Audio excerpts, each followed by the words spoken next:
तरीके, 5 अलग अलग तरीके हैं। बहुत सावधानी से सुनना कथा, आपकी और हमारी जिंदगी की सार्थकता को सिद्ध करने वाली कथा। आज पंजाब की इस पवित्र भूमि पर अगर यह प्रसंग निकला है तो इसको आप अगर सुनेंगे तो आपका जीवन सार्थक होगा। शिव जी को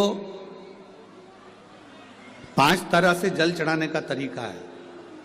जैसे पंचामृत होता है, दूध, दही, शहद, घी, शक्कर, ये सब पंचामृत के अंतर्गत आते हैं, उसी तरह शंकर जी को 5 तरह से जल चढ़ाने का क्रम वर्णित किया गया। अब उसको समझेंगे, बहुत सावधानी से समझिएगा। पहला, जल लेकर आए, सीधे डायरेक्ट शंकर भगवान के शिवलिंग पर चढ़ा दिया। यह प्रथम जल का चढ़ाने का तरीका। दूसरा,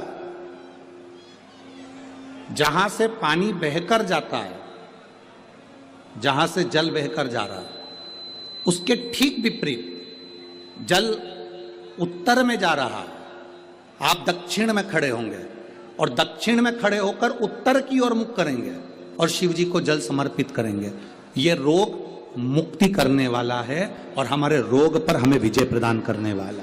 यह जल चढ़ाने का तरीका। एक, सीधे मंदिर में गए, लोटा भरकर जल उठाया, शिव जी को चढ़ा दिया। दूसरा जल, जहां से पानी बहता है, शिव जी का चढ़ा हुआ जल जहां से बहकर जाता है, उसके ठीक विपरीत में शिव जी का जल इधर जा रहा है तो तुम यहां खड़े हो, तुम यहां बैठो, यहां मत बैठना, यहां मत बैठना, इधर बैठो। अगर रोग का निवारण है तो यहां बैठकर। तीसरा, अशोक सुंदरी से जल चढ़ाते चढ़ाते शिवलिंग तक लेकर जाना और शंकर भगवान के शिवलिंग पर पूर्ण जल समर्पित करना। यह तीसरा तरीका। यह कार्य की सिद्धता के लिए। हम जब किसी से आस न लगाकर परमात्मा से विनती करते हैं तो वो विनती करने का तरीका। तीसरा। चौथा, शिव जी पे चढ़ा हुआ जल 5 जगह पर समर्पित करना। गणेश जी, कार्तिकेय, अशोक सुंदरी, शिवलिंग और जलाधारी। ये चौथा क्रम है।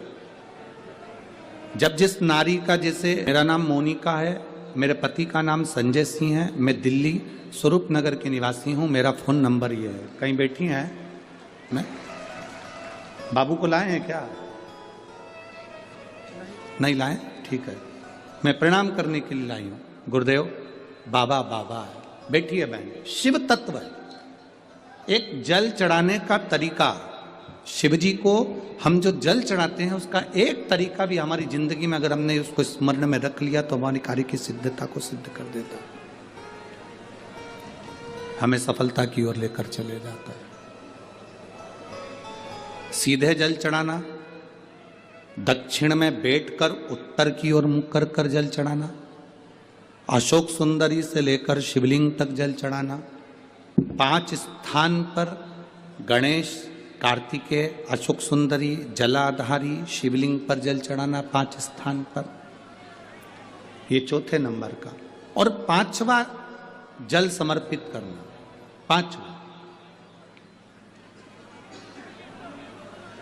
5वें नंबर का जल।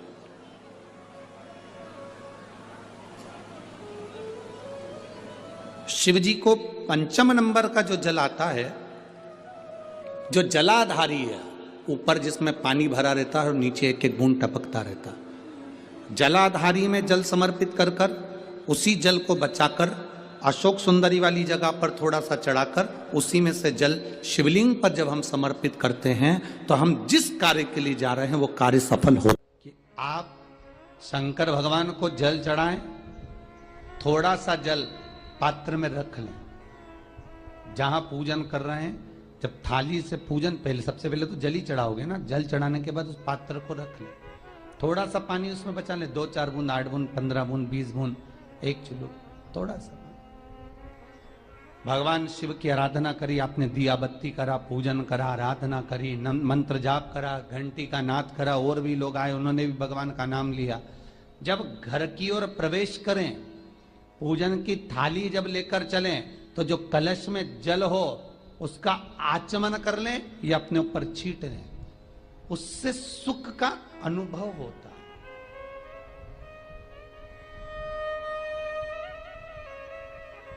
स्कंद पुराण कहती है मनुष्य के जीवन के दुख को समाप्त करने में जल की परिभाषा प्रबल है। फिर निवेदन करूंगा, कहीं जाकर मत रोइए, कहीं जाकर मत कहिए कि आपको तकलीफ क्या है। ना रिश्तेदारों से, ना नातेदारों से, ना कुटुंब से, ना कबीले से, ना अपनों से, किसी से नहीं कहना कि दुख क्या है।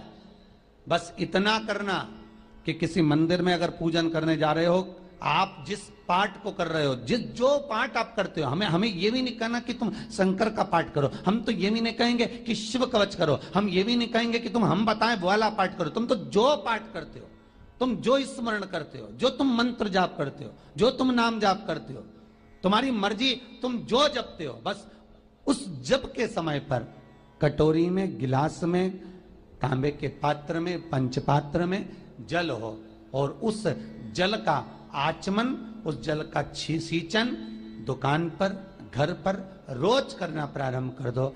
आधे से ज्यादा तुम्हारी तकलीफ, आधे से ज्यादा तुम्हारा कर्जा, आधे से ज्यादा तुम्हारा दुख तो भगवान यूं ही समाप्त कर देगा, यूं ही।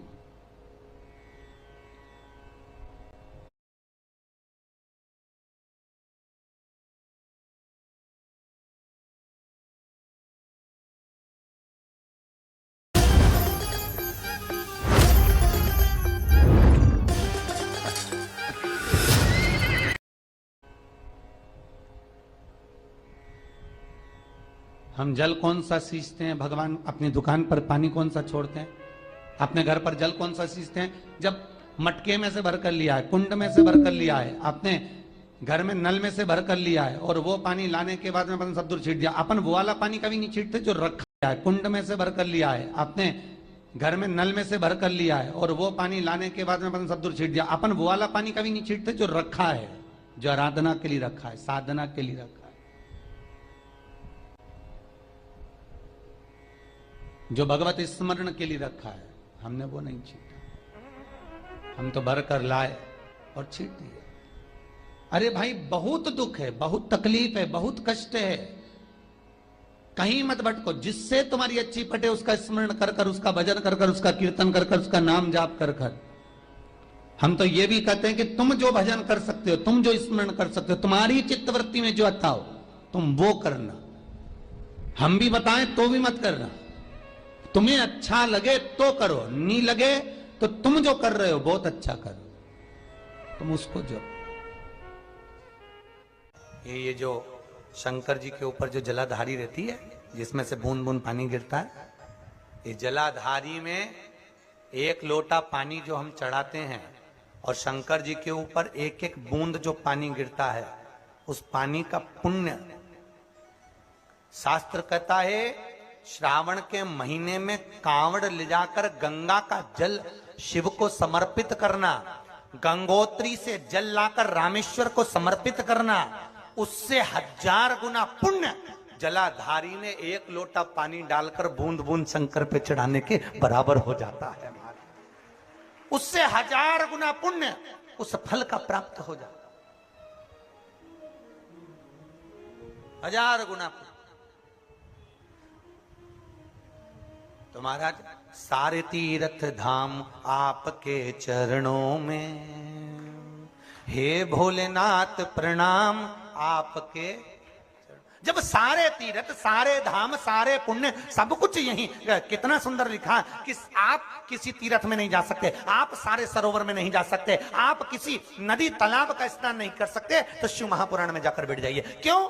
क्योंकि सारे तीर्थ, सारी नदियां, सारे तालाब, सारे सरोवर, सब कुछ शंकर की कथा में आकर बैठ जाते हैं। जहां तुम बैठे हो वहां सारे तीर्थ विराजमान है, सारे तीर्थ वहां पर है, आपको कहीं नहीं जाना, यही स्नान। कहां गंगा नहाने जाओ? अरे वो भगवान जब विनायक का सिर कट गया, माता पार्वती जब जिस पुतले को तैयार करी थी विनायक को, तो उसका सिर किसने काटा था? शंकर भगवान ने। तो पार्वती ने तुरंत भगवान शंकर से कहा, अगर मेरा बेटा जीवित नहीं होगा पूरी पृथ्वी को तोड़ दूंगी। भगवान ने जोड़ दिया, सुनी ना कथा, जोड़ दिया। गणेश जी जन्म ले लिए, हाथी का मुंह लगा दिया। एक दिन पार्वती जी ने बोला, प्रभु प्रभु शंकर जी बोले बोल प्रभु, बेटा मर गया था तो मैंने गंगा जी से कहा था कि तुझे 1.25 लाख दीप का दान दूंगी अगर मेरा बेटा जिंदा हो जाएगा। मेरा बेटा जीवित हो गया, मैं 1.25 लाख आटे के दिए बनाई हूं, चलो अपन छोड़ते। पार्वती जी बोली कौन कौन? एक अपनी पत्नी, एक अपने पड़ोसी और एक अपना पुत्र। अच्छे से अच्छा विद्वान, कोई महाविद्वान से विद्वान भी होगा तो अपनी पत्नी को नहीं समझा सकता, उसको कितने भी समझा लो। पति बोले कि देख कल एकादशी है, कितना भी बड़ा विद्वान पंडित होगा वो भी कहेगा ना कल पत्नी से कि कल एकादशी है, तो पत्नी नहीं करेगी जब तक वो 2-3 को फोन लगा के नहीं पूछ ले तू कब कर रही।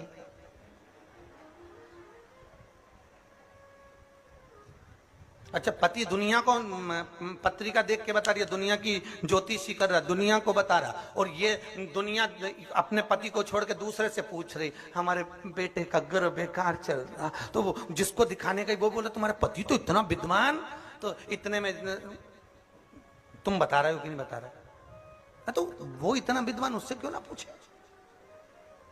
अच्छे से अच्छा विद्वान भी नहीं बता। इसलिए तुम देखना डॉक्टर भले घर में होगा पर डॉक्टर की जो पत्नी होगी इलाज दूसरे के यहीं जाके करो, क्योंकि वो कितना ही बेचारा अच्छे से अच्छी टेबलेट दे दे, अच्छे से अच्छी वो सरी दे दे, पर विश्वास भी तो हो रे। अरे बोलो तो सरी जीजियो, विश्वास भी तो हो, या तो विश्वास की तो बात नहीं।